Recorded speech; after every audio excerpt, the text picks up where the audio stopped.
It was a foggy, moonless night, and I found myself driving alone on a desolate stretch of highway. The dense mist wrapped around my car, obscuring the road ahead, and the only source of light was my dim headlights. Little did I know that this seemingly ordinary drive would turn into a harrowing journey into the unknown. As I navigated the winding road, a sense of unease washed over me. The fog seemed to press against my car, making it difficult to see more than a few feet ahead.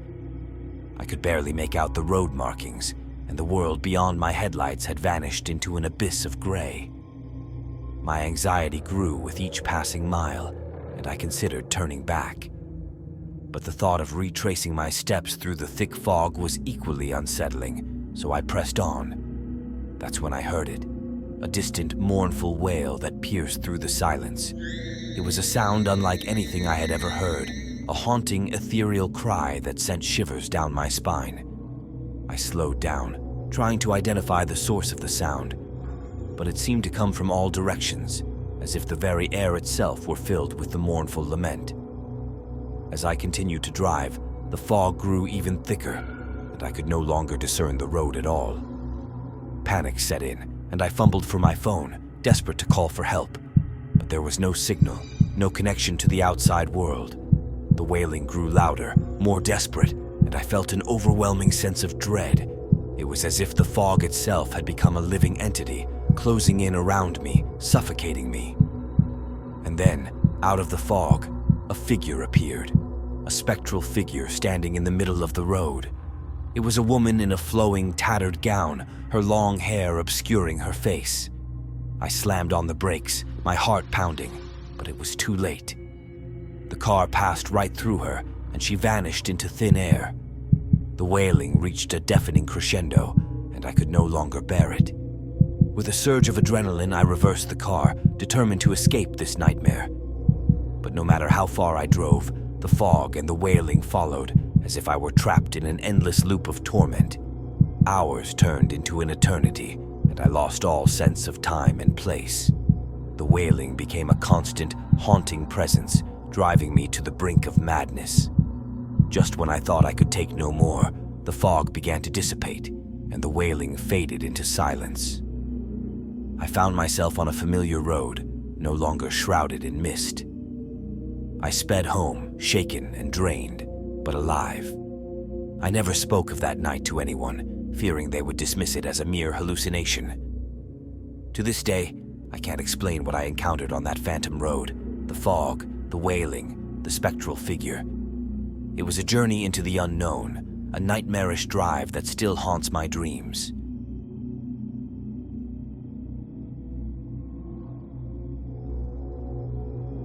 I was on a road trip through the heart of the Midwest, cruising down the seemingly endless highways that cut through vast fields of corn and soy.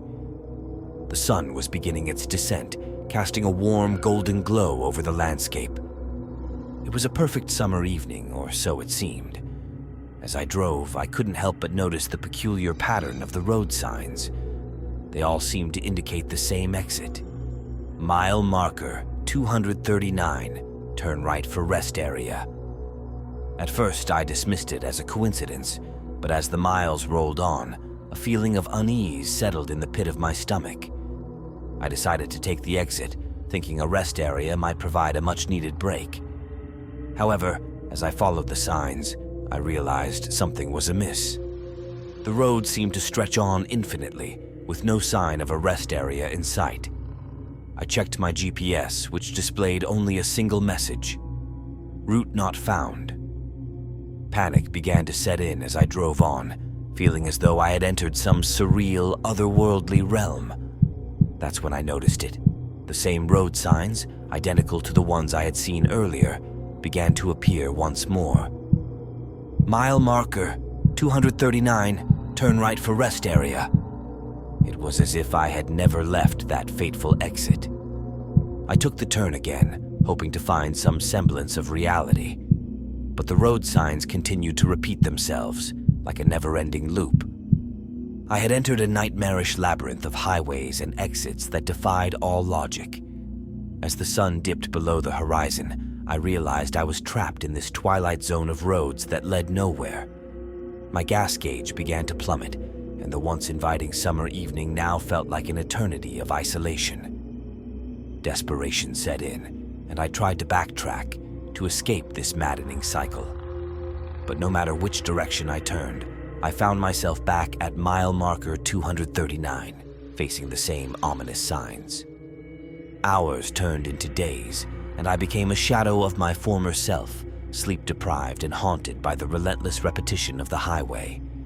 I began to question my sanity, wondering if I had somehow slipped into an alternate dimension.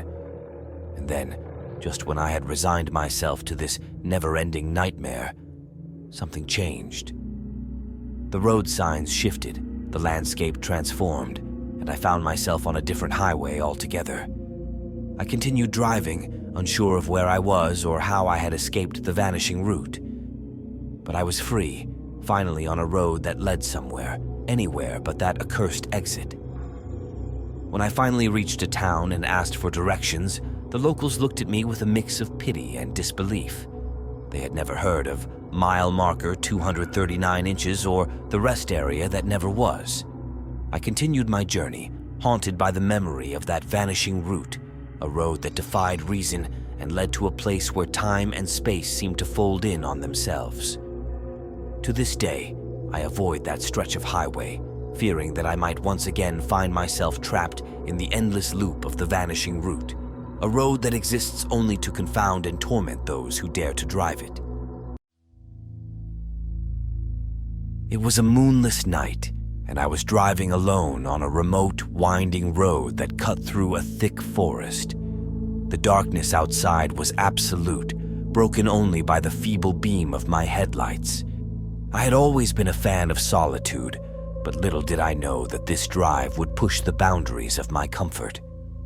As I navigated the twisting road, I saw her, a lone figure standing at the roadside, her thumb outstretched. It was a young woman, her disheveled hair flowing in the wind, and her tattered clothes barely visible in the dim light. Compassion overcame my initial hesitation, and I pulled over to offer her a ride. She climbed into the back seat, her presence casting a chilling silence over the car. I tried to make conversation, but she remained eerily quiet, her gaze fixed on the darkness outside. Her face was pallid, her eyes hollow, and an inexplicable sense of dread washed over me. As we continued down the road, I couldn't shake the feeling that something was profoundly wrong. I glanced at the rearview mirror, and there in the back seat, I saw it. The woman's reflection was absent, replaced by an empty seat. My heart raced as I realized I was not alone in the car. The woman's voice, cold as ice, broke the silence. "You should have kept driving." I swerved the car, nearly losing control, and watched in horror as the hitchhiker's ghostly figure vanished from the back seat. In a panic, I floored the gas pedal, desperate to escape the nightmare that had invaded my car. But no matter how fast I drove, she reappeared, sitting in the back seat, her voice a haunting whisper in my ear. She spoke of a tragic accident that had claimed her life on this very road, and she blamed her untimely death on a driver who had refused to stop. She sought revenge, and now she was haunting me. I pleaded with her, my voice quivering, promising to make amends for a crime I hadn't committed. But her laughter, echoing through the car, was filled with malevolence. The road seemed to stretch endlessly, a never-ending nightmare of darkness and despair. I was trapped with the vengeful hitchhiker, unable to escape her relentless presence. And then, just as suddenly as she had appeared, she was gone, leaving me shaken and alone on the desolate road. I continued driving, haunted by the memory of the haunting hitchhiker, and vowed never to pick up a stranger on a lonely road again. The night had forever changed me, leaving me with a chilling reminder that some encounters are better left unexplored.